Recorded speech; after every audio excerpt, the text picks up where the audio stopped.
You're listening to Game and Chat, where we level up with conversations about gaming then and now. I'm your host, Daniel, a.k.a. Switcheroo. So let's press start and game on.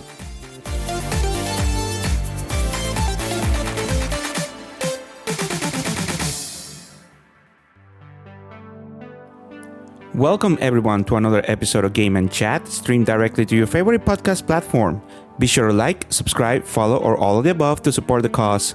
And with that being said, it is time for episode 10. We got to the 2 digits, people. Although you guys know what I'm going to say. Yeah, we technically are on the 2 digits since last episode because of episode 0. But you know the drill. We're here. And that's what matters. Today, it's a really cool one because this is actually was not on my list of upcoming episodes, but I feel like I can squeeze it in just because of the fact that I just finished this game for the very first time, and it really made a mark on my gaming experience. Because today, ladies and gentlemen, I'm going to give you my thoughts of Paper Mario, The Thousand Year Door. A game that was elusive from me because of the sole reason that I don't own a GameCube. I didn't own a GameCube when I was a kid. So I didn't get to play the original. I remember downloading a ROM back in the day, trying to play it on my Dolphin emulator in my old laptop. But it couldn't run it and it had a virus. So I desisted before my laptop went to shreds.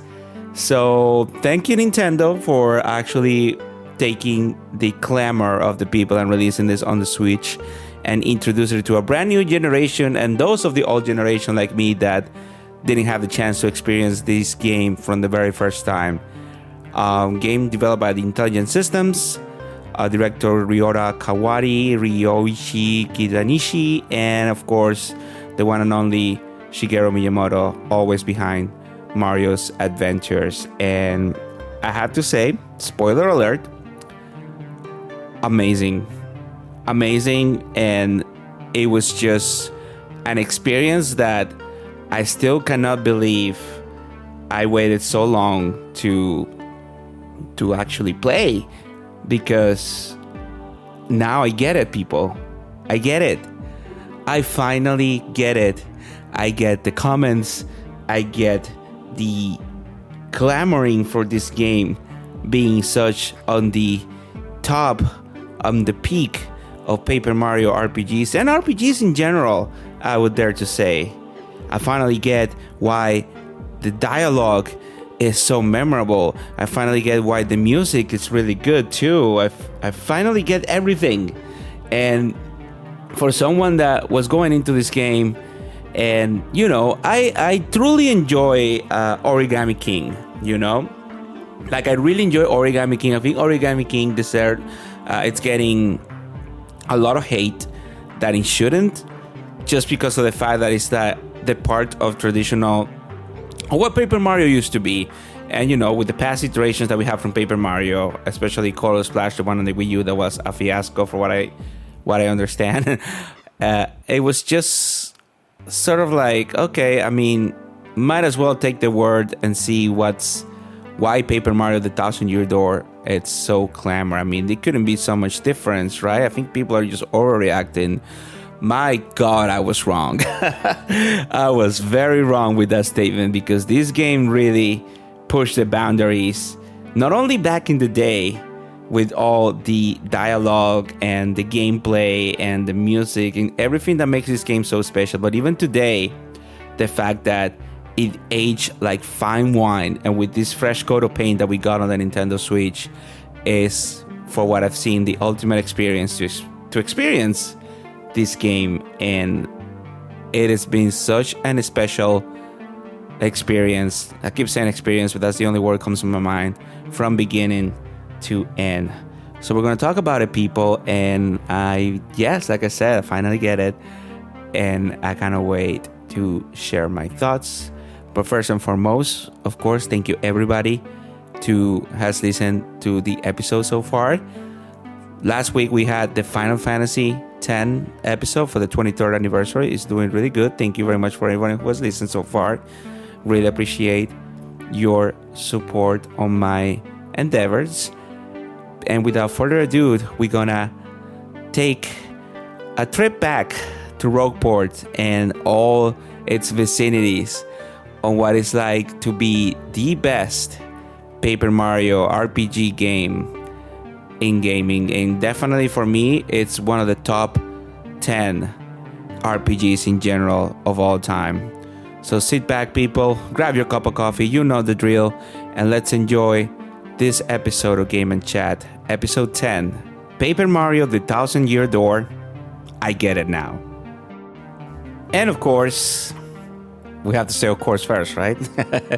Anyway, I feel this episode we're going to approach it a little bit more in the laid back way. I do have an order of things that I want to go through, but mostly it's going to be things coming out of my mind because I literally just finished this game a couple of weeks ago and it's very fresh. So again, forgive me if I forget one or two things, but at the same time, I want to keep it as genuine as possible. Of course, we talked back a little bit about how the game came to be first and foremost. And, you know, to think that this game was originally released in 2004 on the GameCube and how it became such a cult classic for Paper Mario fans and RPG fans out there. It's just been overwhelming. I mean, I remember when I wasn't familiar with this game, when I wasn't familiar with Paper Mario, because I actually didn't play Paper Mario 64 either until way later that I had the chance to. I actually didn't finish that one. I might go back to it just to see the conclusion, but then I keep hearing people saying, Paper Mario: The Thousand Year Door, this character for Smash from Paper Mario: Thousand Year Door, the Shadow Queen. Like, literally people were going crazy over this game in general. And, you know, for somebody that did not experience it, I was like, why are people just like shouting out this game so much? Seriously. And well, like I said, I get it. Like, it's just so many things, so many memorable things this game has done on every chapter, every dialogue, every interaction, every location. It's just great. And how developers were able to conceive this in 2004. I feel like the dialogue was so much ahead of its time on what it should be, because even today, like, EA just like fine wine, and especially because today we are on the socially, you know, correct era, and you know, some of those things might not translate very well to today's standards, and that's completely fine. However, for the Thousand Year Door dialogue it wasn't not that bad. Yeah, it had a couple like innuendos here and there, but I feel like I feel like Nintendo just went back into this game, hear all the people, the chanting, the clamoring and all that, and then went back to, you know what, this game's actually damn good. We should just released it.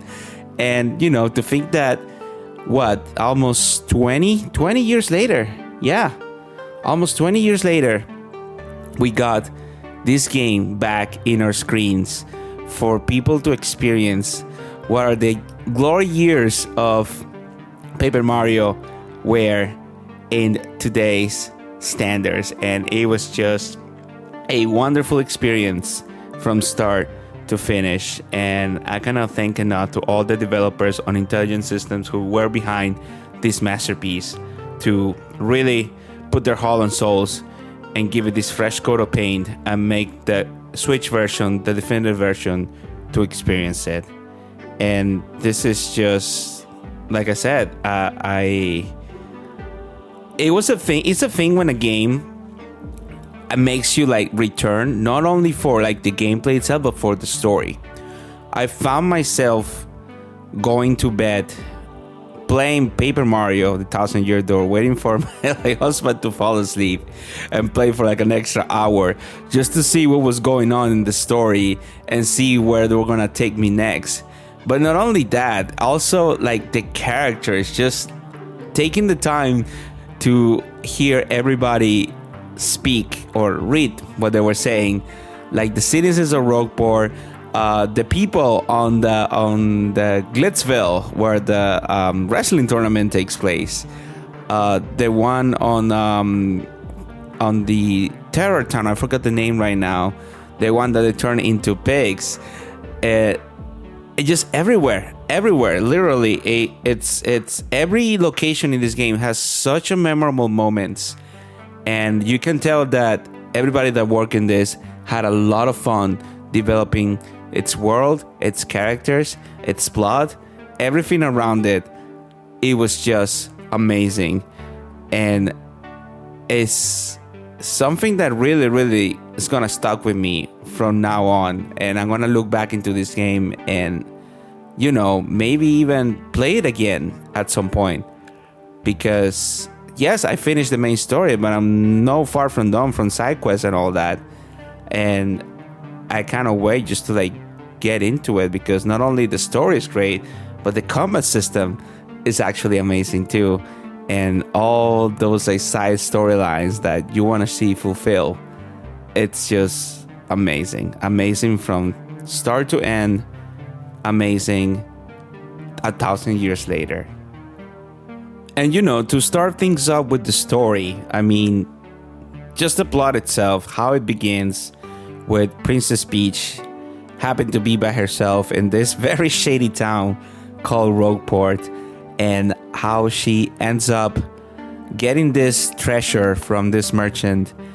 Finds a map leading her to a wonderful treasure, an old treasure that belonged to a city that was destroyed by an evil forces and a forces of nature so many years ago, on which Rogueport rise above it, and then you see the ruins of the city actually right below as you go through your quest. But then Peach just, you know, what kind of seems like a very like curiosity taking over, a bit selfish if you ask me that. But then she just decides to, you know, like recruit Mario and send him a letter basically saying, hey, I'm in Rogueport and I got this map to this wonderful treasure. I want to get it with you. But hey, I sent you this letter, so that means you must come, right? You better come. She's basically threatening Mario, you better come help me find this treasure, you Italian plumber, to put it very simple. And just the fact that that's just the premise, and then Mario decides to embark on this adventure. And of course, for Peach being a little naive on that regard, she gets then kidnapped by our main antagonist, which is not Bowser this time. It is the X-Nuts. And I like the fact that Bowser in this game actually takes on the comedy relief, and how he's always late on each occasion where we find the crystal stars. And then they have these little sections where Bowser plays like Mario 1 basically, and just, you know, just for the fun of it, just so you can see, yeah, play as Bowser, and yet again he was always one step behind everybody else. And it was just really fun to see him on that perspective, and, you know, kind of relief too, because of course you always expect that Bowser is gonna be the ultimate baddie. That's the good thing about Mario RPGs. Bowser is more of a support side character, whether he's in alliance with you or he's just a side enemy that you need to like overcome a couple times, like in this game's case. But it's a refreshing take of having something completely different being the main antagonist. But anyway, Mario gets to Rogueport. He then meets one of our first companions, Goombella, who starts asking questions about where is Peach and what could possibly have happened to her. He explains that he got a message from Peach that she had a map leading to the treasure, and then we go back and we meet to the old Goomba scientist, Frankly, I believe is his name, which is also really fun. The interactions when Franklin, look at me, Frankie starts explaining us what this map belongs to, what could potentially mean, and how it could lead up to the opening of the 1,000-year door and what the treasure was there that lies behind it. And that's how our adventure starts, because of course Peach is nowhere to be seen. We don't know where she is, so the best way we can get clues by finding it is looking at the map and following the paths and start collecting the crystal stars that will lead us to our final destination. This is a Mario game after all, so we need to go rescue Peach from one way or another. This is where the game begins to expand, and basically what we, as we gamers that have so many RPG experiences, especially old RPGs, we have different locations, we meet several characters, companions that will join us in this quest, and then we reach to the ultimate goal of finding the princess, saving her from evil, and bringing Paz to the town in peril, pretty much.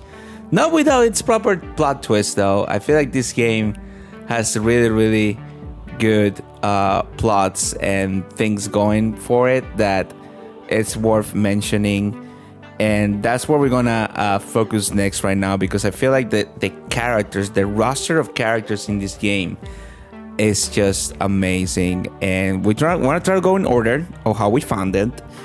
First, we have Gumbella. Of course, she's our very first companion that joined us. She is a archaeologist that studies, curiosity by default, studies all like ancient structures and artifacts, and she's very obsessed with that. So the fact that she runs into Mario and she discovered that he has the map that could lead to the 1,000-year door, that makes her a no-brainer for her to join Mario on his task to find the princess through this map. She was very useful at first. This was my least used character. I used it at first, although I did hear that it could be one of the best characters you can use for the entire game, just because she's basically another Mario with jumping abilities, because with the jump you can basically dispatch enemies as quicker as possible. However, I feel like this game, in terms of combat, it was not that difficult, at least for me. I didn't have much of a struggle. I think I probably died 3 times in the entire campaign. One of them on purpose, because it was that toad that I had to read his diary, and then the ghost of the toad cursed me to death. And the other 2, I think it was one on the Glitz Pit and the other one towards the end. I think fighting the ghost. What's his name? The one that he wanted to guess his name, Dupless, and the 2 shadows before after Vivian betrayed them. And it's, other than that, I feel like I managed myself pretty well. I mean, I do have experience with this kind of battle system, so I feel very confident on my abilities on that regard. But yeah, I mean, after Gumbella, then our first destination is Petalburg, which we run into the town where the Koopas live, and then we get to meet Koops. Koops, which is our little shy, our little cowardly companion that wants to live to his father's reputation and legacy. However, his father seemed to have a demise with Hooktail, which is our main boss on this region, this big red dragon that it's allergic to frog sounds or something like that. But anyway, we meet Koops, and then Koops seems like our mission is to defeat Hooktail so we can get the crystal star. So he joined us because he also wants to know what happened to his father. And then we go and transfer to Hooktail's castle. Sorry if I'm mispronouncing that. It's a hard word to say. Hooktail. There we go. We go into Hooktail's castle, and this is one of the most funny things that happen in this game, is the fact that you go through this castle and you see all these Koopa skeletons, I guess, from previous Koopas and heroes that tried to take down Hooktail but failed in the end. And there's this particular skeleton that seems like it was Koop's father, and there was a letter that it was attached to it, and just saying, hey, if you're reading this, I'm dead. Thank you for being an amazing son. I'm so proud of you. I love you, Vicky. And that was it's not Vicky, by the way. I don't remember the name, but it's It was someone completely different, and the game plays the music and really makes you believe that it was a very sad moment that he found his father's remains and he left him a letter, and then was like, wait a minute, no, this isn't my father. Okay, it doesn't matter, so that means it could be anywhere. At the end of the day, it turns out that Coop's father was inside the belly of Hooktail's all along. And when we defeat Hooktail, he is safe and sound because he managed to survive inside the monster somehow. I don't know how Dragon's digestive system works, but really it takes forever. But anyway, and then we got ourselves our first Crystal Star. And then we move on. Of course, Coop's feels very inspired by Mario and his quest, so he decides to join him. And then from there, we head ourselves to the Great Tree. The Great Tree, I believe it's the Great Tree.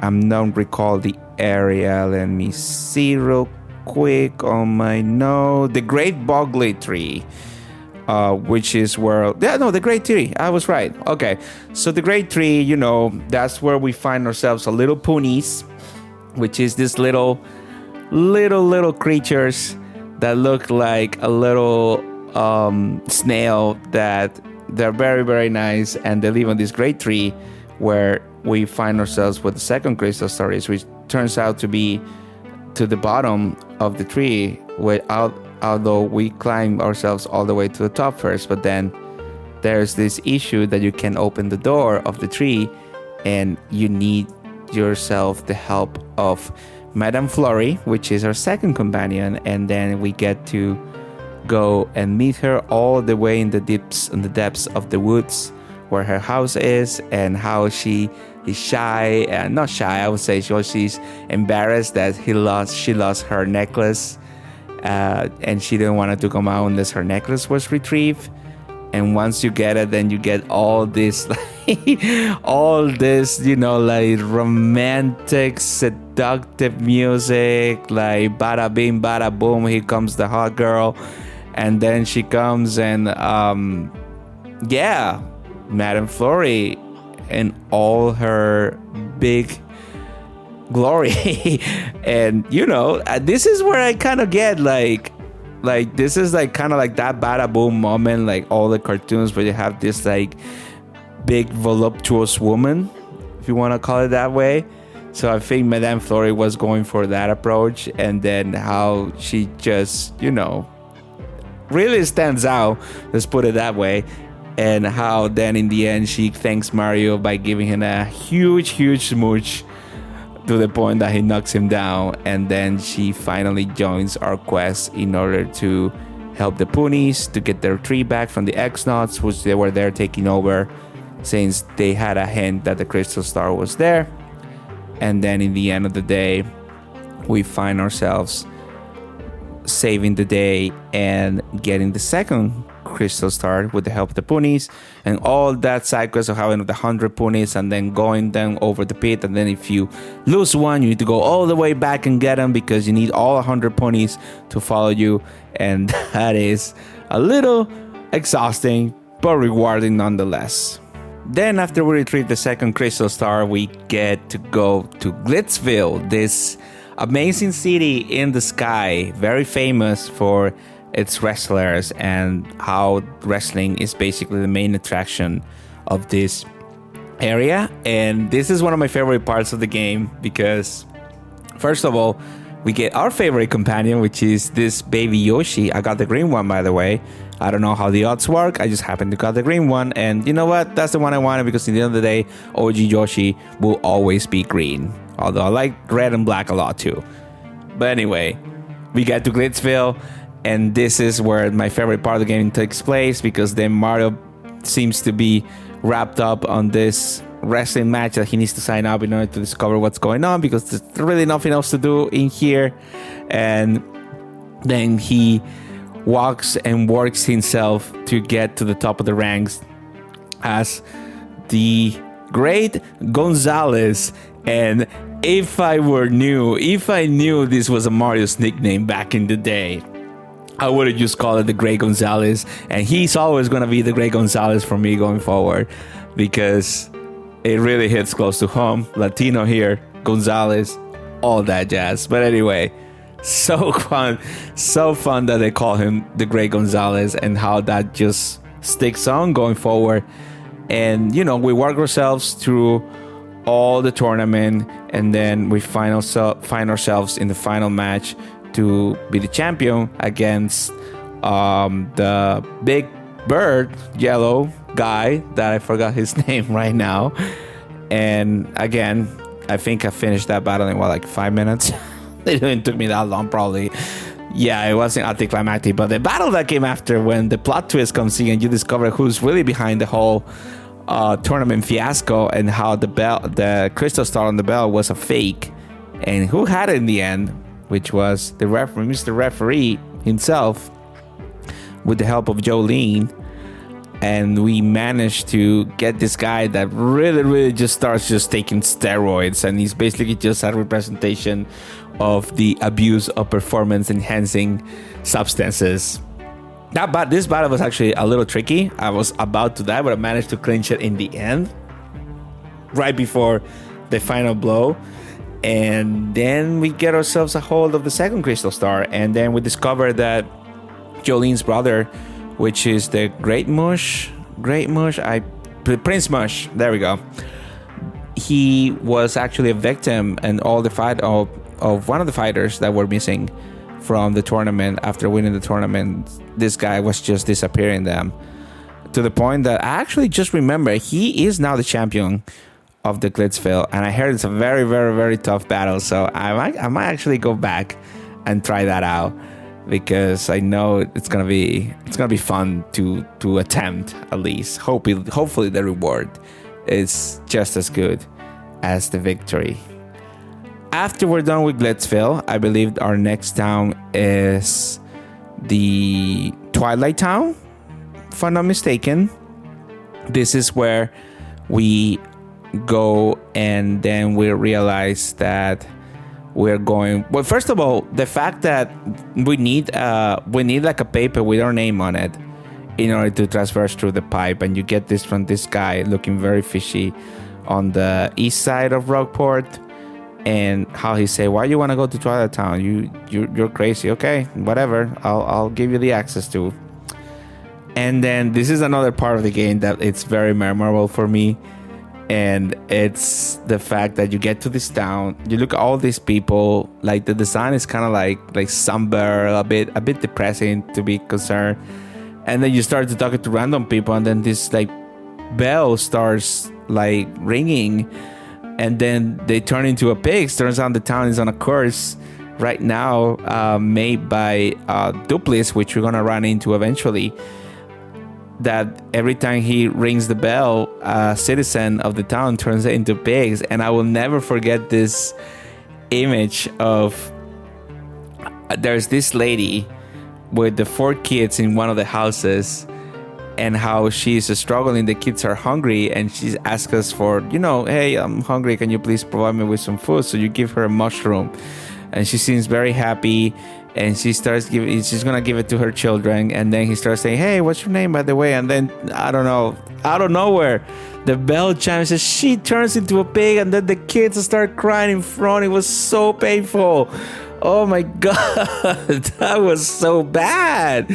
Just to see that right off the bat, and it was like, you know what? I need to finish this, and I need to go through this. And then when we eventually ran into Creepy Steeple, and then we find ourselves solving all those puzzles. Again, a little confusing at first, because then you look at the whole switch thing, how it changes there. So it took me a little bit of time to figure that out.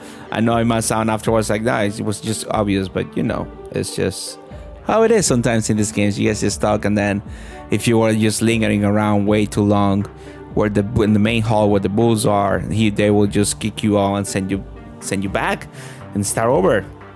And eventually when we run into Duplis, and again, this is another part that the game really takes a hit on, like kind of like the fourth wall.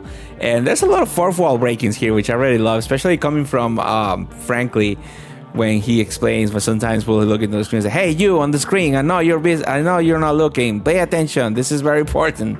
And I love that. It's awesome. I mean, at the end of the day, it is shown as a theater play, as a Broadway show, whatever you want to call it. But anyway, we got into the creepy steeple. We make our way through the top. We see Dupless. We fight him.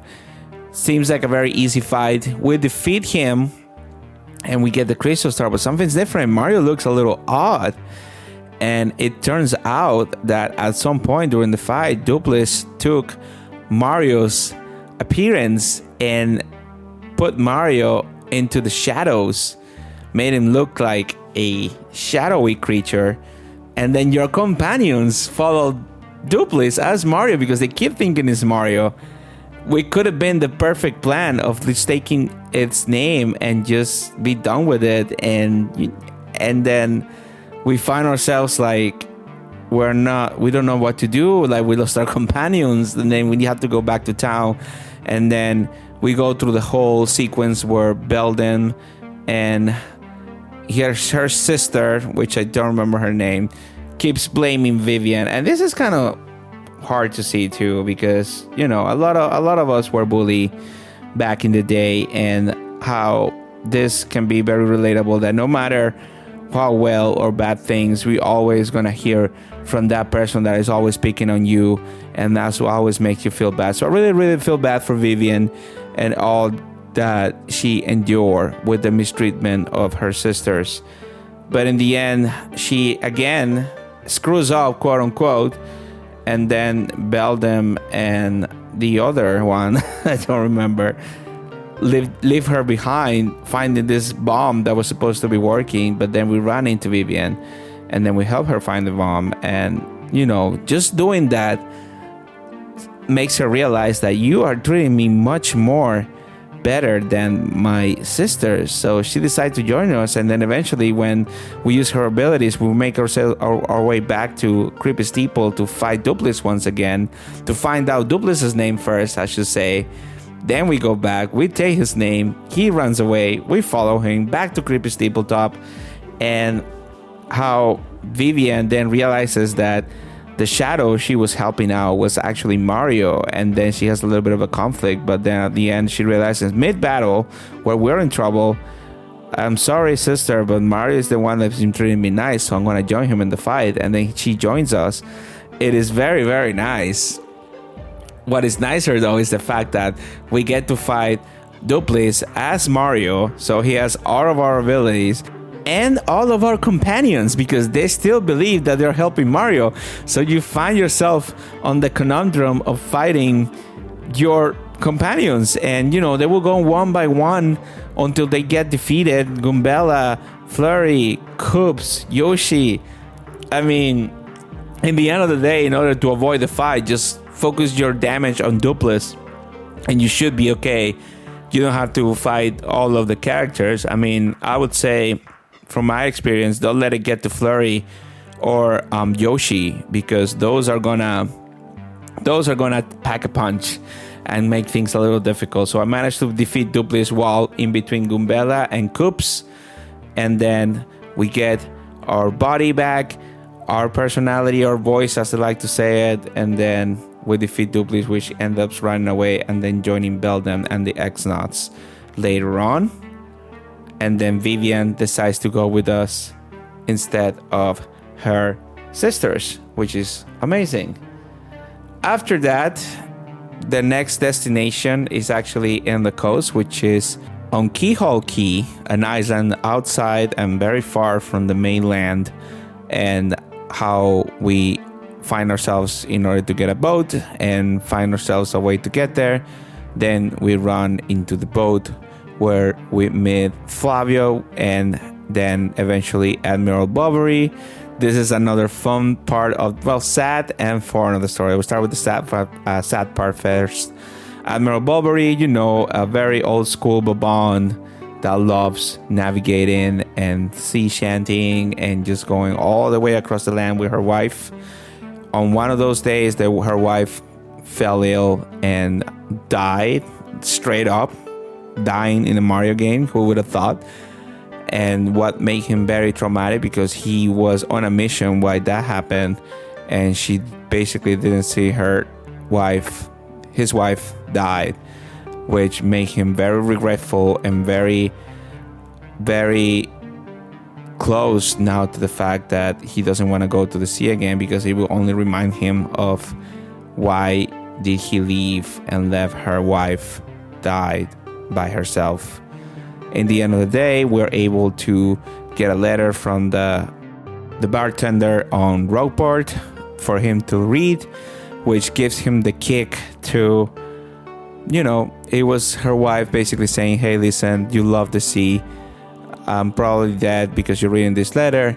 I just want to let you know that don't ever give up your passions because of what happened. This is your calling. Move on, and you are amazing, basically.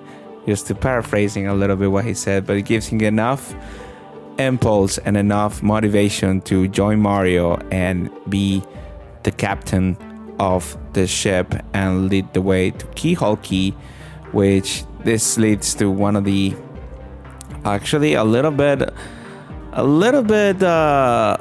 tedious part of the game. This whole like dungeon inside the cave and all the pathways that you need to go back and forward in order to, in the end, reach out to Cortez, which is the spirit of a pirate which has multiple arms, skeleton, and actually one of the funnest fights in the entire game, I have to say. But way before that, this is another part of the game that really like takes a little bit of fun too, and tedious too, both. Turns out that in the middle of going from Rookport to Keyhole Key, the ship is assaulted by ghosts, and the ghosts basically wreck the ship, so everybody washes ashore and gets separated.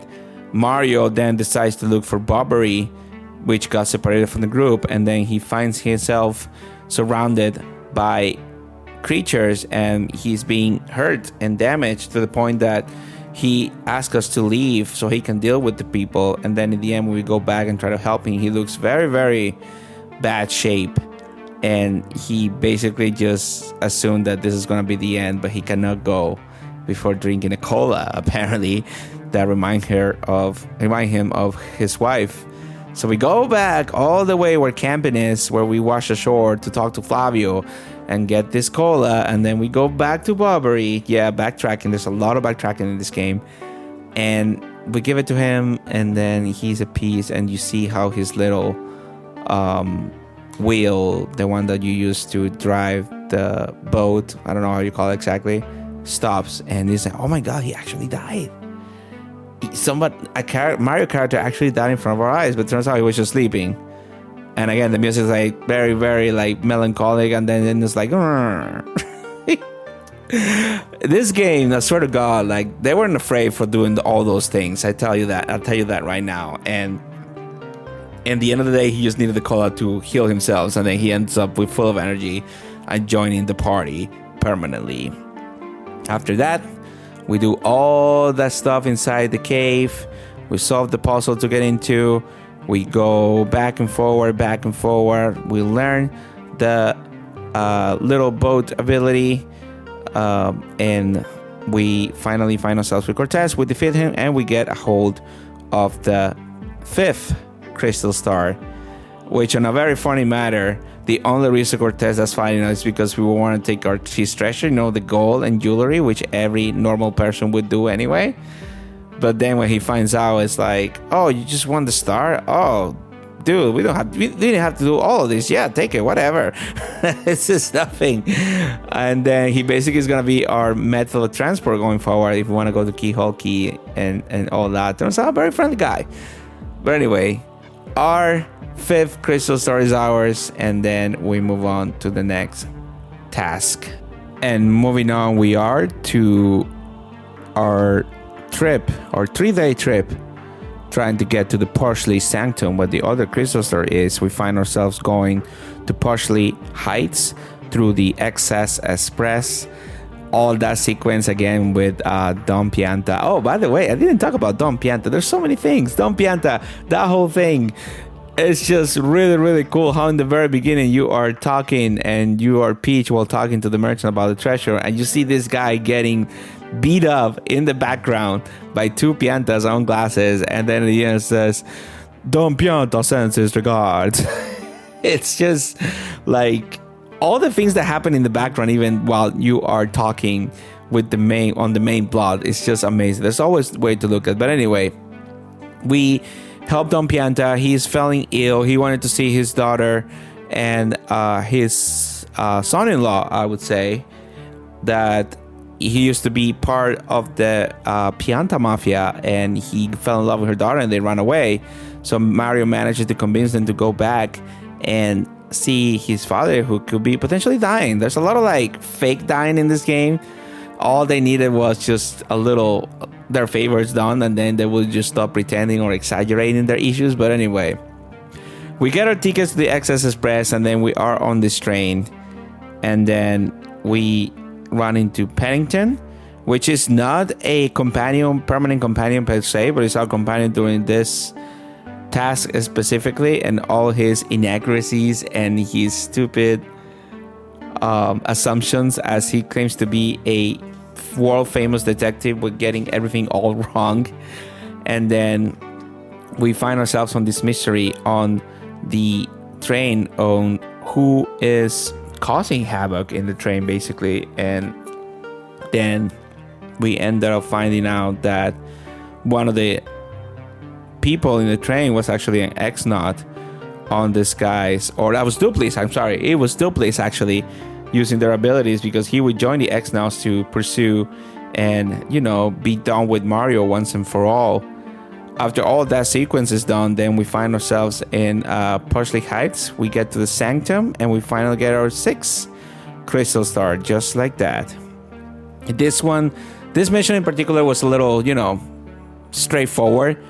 The funny moments I could recall is basically like when I actually read the diary of the deceased Toad, and I got cursed, and I got my first game over in the game. So that was actually really fun to see. But anyway, after that, then we find ourselves going to where the last crystal star is, which is none less than the moon. Nintendo loves their moon. It's always all about the moon. It all ends on the moon. It started with Majora's Mask, and then it'll continue from time to time and time again. So by going to the moon, we need to go to the far outpost, which is the town of the Bob-ombs, and we find ourselves to get permission for Gold Bob, which is the gold fancy Bob-omb that we ran into Glitzville and then on the train, and General White, which is basically the captain that needs the blessing for us to shoot the cannon that will shoot us through the moon. Then after going through a little sequence of going back to every single town to track on this guy, which I cannot believe how tedious that could have been in 2004 without the warp pipe system that they put in the remake to make this side quest cut from probably an hour to 15 minutes tops. And then after all that, at this point, I believe we stopped getting companions, but Bobbery was the only one, the last one. I believe there is an optional one, which is the mouse, the little mouse girl that steals badges. Let's call it Mouse Woman, because I don't remember her name.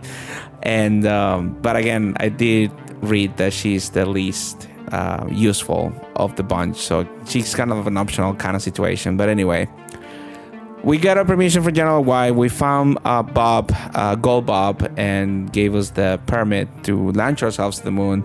And that whole sequence, again, that's really cool, how the little bombs like just go inside the cannon and, you know, blow themselves up, you know, to shoot us to the moon where the X-Naut's base is. And then we go through all the sequence. We go through all the X-Naut base. We see where Peach was being captive. We see the place where Tech was. We're going to talk about Tech in a little bit. And then we find ourselves fighting the general of the X-Nauts, and how we overcome that battle, this is where my second death came to be, because of that freaking thing that he will suck all people from the audience and then shoot them back at you. That is crazy, by the way. And how that, I don't even know how you're expecting to actually time the block or the super guard so you wouldn't get hurt, and that is crazy. But anyway, we face ourselves with the final version of Magnus von Grapple II, or 2.0, and you know, I gotta say, if it wasn't for Bobbery and his delay bombs, I would have made it that battle. And then in the end, how I had to sacrifice him, and then Flurry with her tank defense and ability to suck the life out of you, literally, was managed to defeat this guy and got the final crystal shard, which lead us to the 1,000-year door. We go through the Palace of Shadow, all that puzzle that took a little longer than anticipated, and then we ended up fighting Bowser one more time. Then we run into the Sanctum where the Shadow Queen is being held, as she was the treasure all along, and how Peach is there. And then we have the big boss of the Excelsior Grottos, who was using Peach as a vessel to revive the Shadow Queen and managed to do so. But then the Shadow Queen, of course, she doesn't care about this, and then just zaps the Sir Grottos like that, turning him into nothing but his helmet. And then we find ourselves in the final battle. And you know how it turns out, people. I don't have to elaborate on that.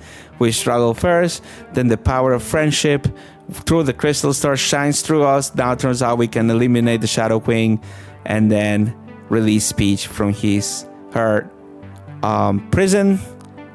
We save the day. We go back. We say goodbye to our companions. The end. Pretty straightforward, right? What I'm trying to say about this game is that, you know, it is your quintessential RPG, you know, from start to finish, yes. However, it's the characters and the storylines and the dialogues that make this game extra special.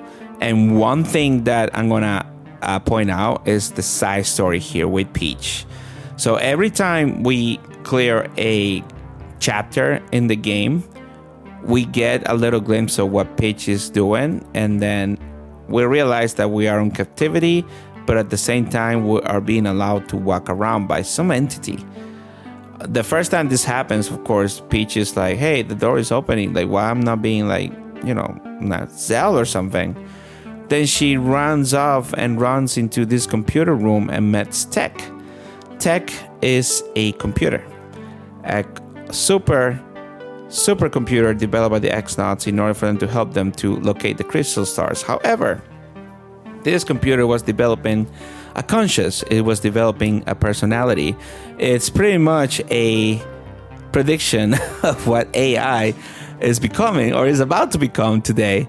And you know how he is confused by looking at Peach and feel like this need to protect her despite its protocols saying otherwise. So he basically, there's this whole storyline about Peach teaching Tech how to navigate feelings, especially the feeling about love, which, you know, for what everything that Tech is describing about Peach is like, I don't know how to explain it, but I feel like I should protect you. And Peach says, could it be possible that you're in love with me? And she was like, what is love? I don't have that on my dictionary or my database. Please teach me about this. And how every chapter you see Tech becoming more self-aware, I should say, of its artificial feelings. And, you know, it sounds silly at first because we've seen a lot of this story already enough that it's like, oh no, but if we put ourselves on cap of 2004, that was like, it was kind of crazy to think they would go that route. And then that whole sequence when in the end of the day that she would let it would let to send Peach a message to Mario to keeping up to date of what's going on. And then when eventually Grottos finds out and decides to disconnect it and try to erase its memory while Peach is being moved to the Palace of Shadow, it was just kind of heartbreaking. And even in the end, when you run into it and he managed to talk to Mario one last time just to basically say goodbye to Peach through him, it's nice, and it's bittersweet in the end of the day that they made this like computer like have feelings and actually matter, to the point that when eventually we run into the fortress and we defeat Magnus von Grapple, and then Tech decides to self-destroy with the fortress, and it's sad. The whole thing is sad. I mean, in the end, we know that he managed to survive. I don't know how. At the end of the day, this game's for kids. Don't traumatize the kids already way too much with all those things. But anyway, it's that whole like side story. And, sometimes it would be like, for me, it would be like, I need to go through this section, this chapter real quick, because I want to know what happened with Tech afterwards.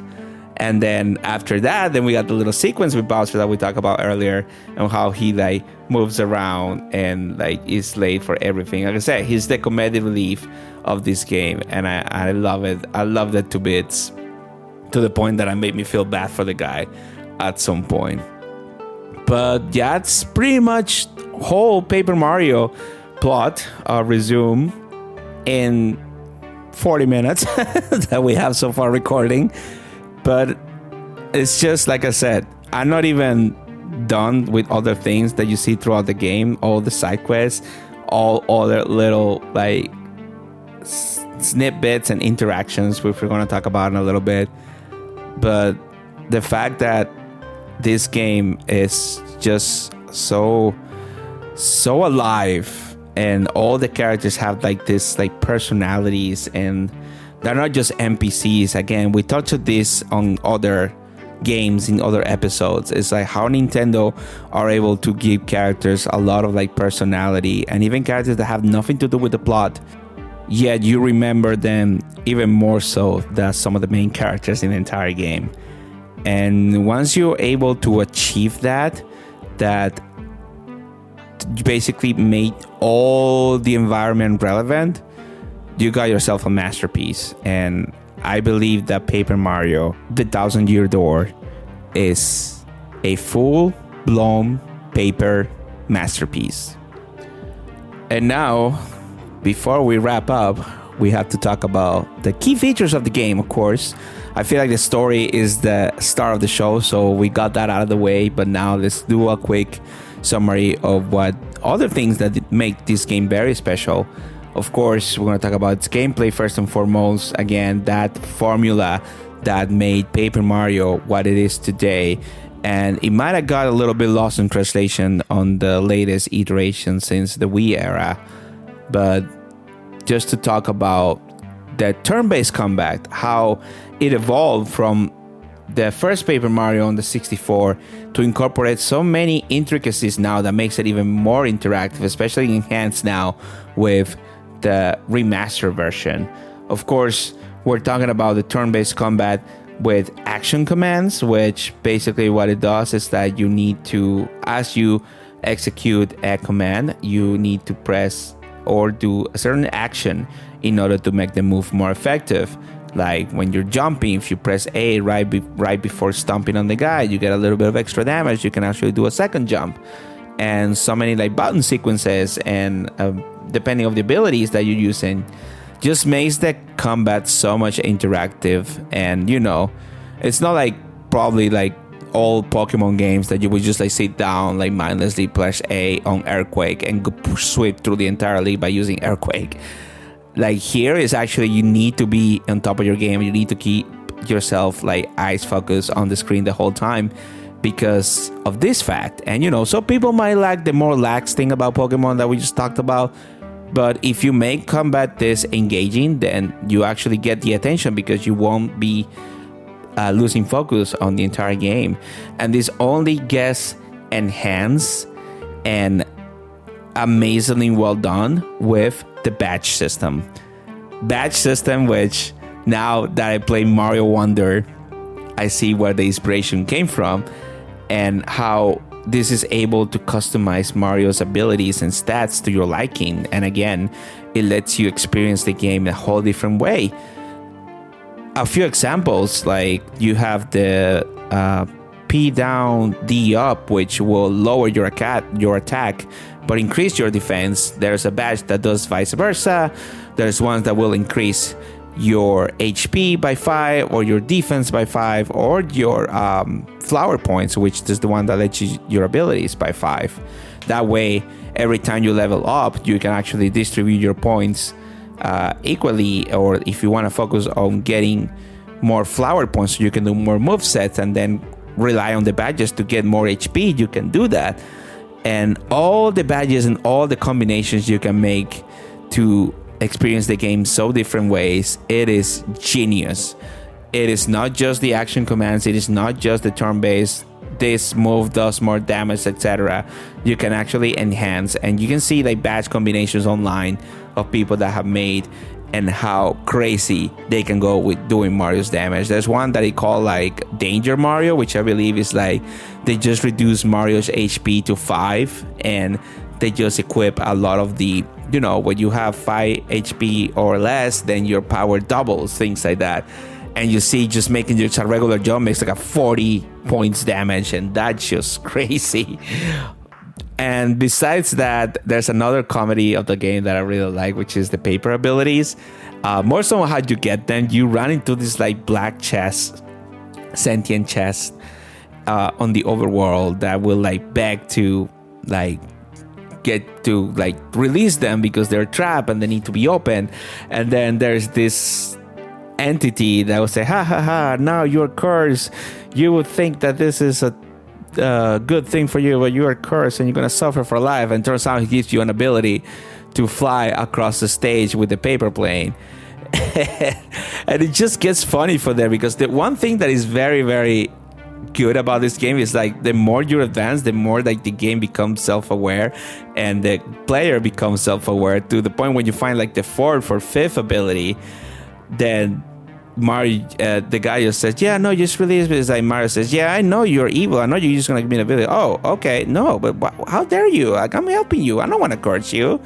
And then it's like, just kidding, I will. And then Mario now can swim through water. And he's cursed for life. I don't know. It sounds silly. I know. It's just how creativity they get with the dialogue. And again, I might not remember the dialogue like from start to finish, but how they are so creative that you can notice they have so much fun doing this game. It's just great. And like I said, back to the badge system and how you can just play along with the combinations and all that. It makes the game entertaining. And again, you can just run over to this game again and try a different combination, see how it goes. Maybe you want to go for more defense. Maybe you want to go for an all-out attack. Maybe you put yourself a challenge on beating the game with just 10 HP. It's out there. I'm pretty sure it is.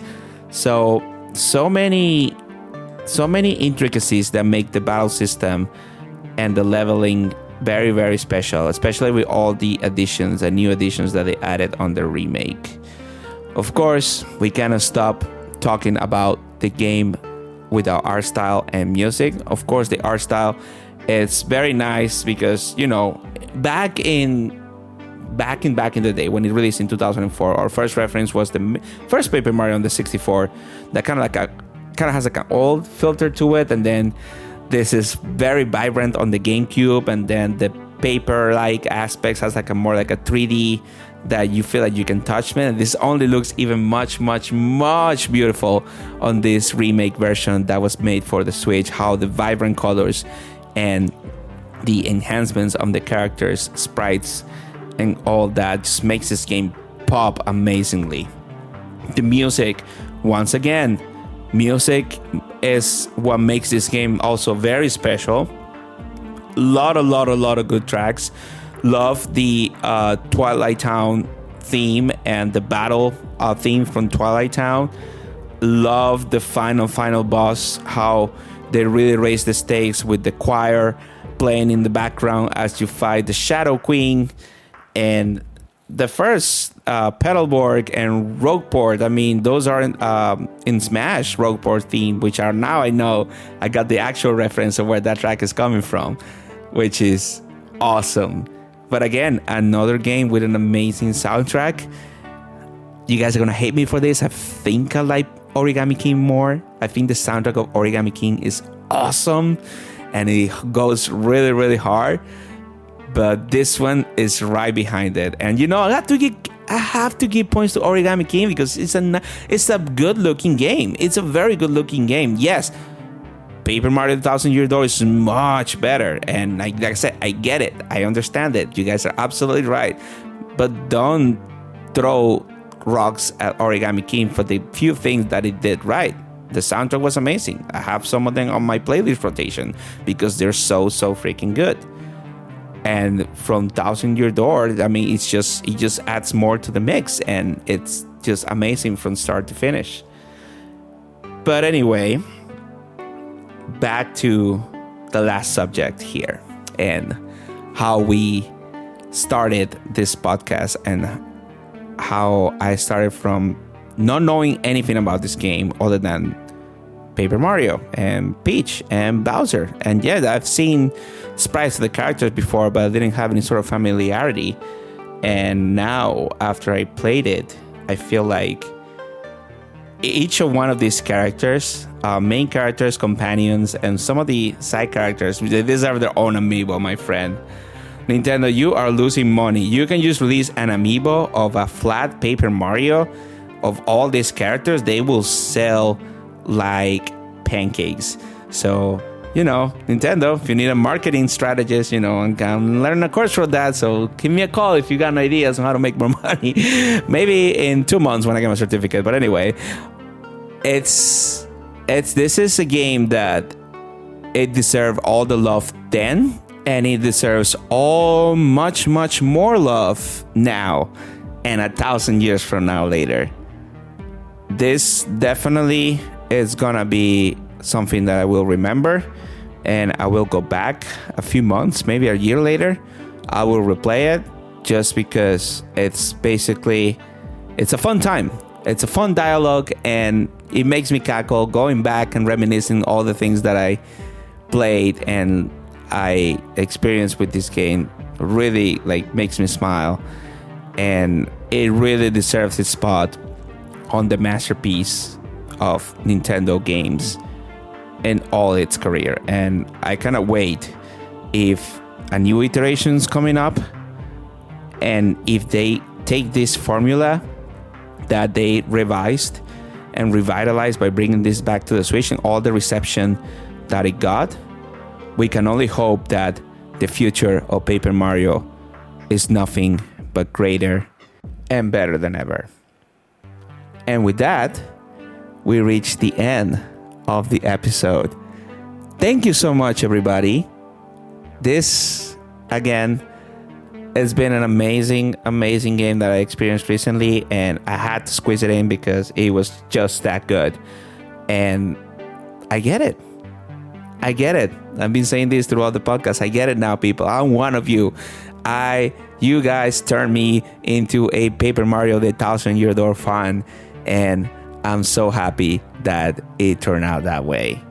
But anyway, thank you for the listening, everybody. I'm sure if you made it this far, you enjoyed the episode and you enjoyed listening about Paper Mario the Thousand Year Door as much as I enjoyed playing it. A bit of an announcement, people. We are taking a little break for the next month. So it's going to be a few things that I'll be working on in the background here, not only to improve the podcast, but also to prepare myself. So please, if you are missing some game and chat content, we just released 10 episodes, people. This is episode 10. If you missed any of the past 9, I recommend you to go on social media, on your podcast platform of preference, and find them. I'm sure you guys find a little bit of everything to listen and to talk about. But I want to thank everybody who has listened to so far, the tens of people that have listened to so far. You guys have been amazing, and all the support that you have brought me to start this project. I cannot be happier, and I do not regret a single second. If anything I regret is not started sooner. But here we are, and we're not going anywhere, people. We're just gonna take a little intermission to get some things together, and we will go back stronger than ever. We have a lot of episodes that we need to go through still, so don't worry. It will be Game and Chat will continue on, and it's only gonna get better, baby. So definitely look forward for future episodes. But in the meantime, thank you so much for listening, everybody. Your support has been amazing so far. I really appreciate every single one of you. The invitation is when we return, probably in September, with a brand new episode, and be looking out for brand new formats and other things coming up your way. But one thing I will still be doing is streaming. So if you guys want to keep chatting a little bit, you can find me at twitch.tv/12switcheroo for the live Twitch experience.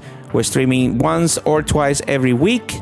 And for the VODs, you go to my YouTube channel with the same tag. You guys know the drill.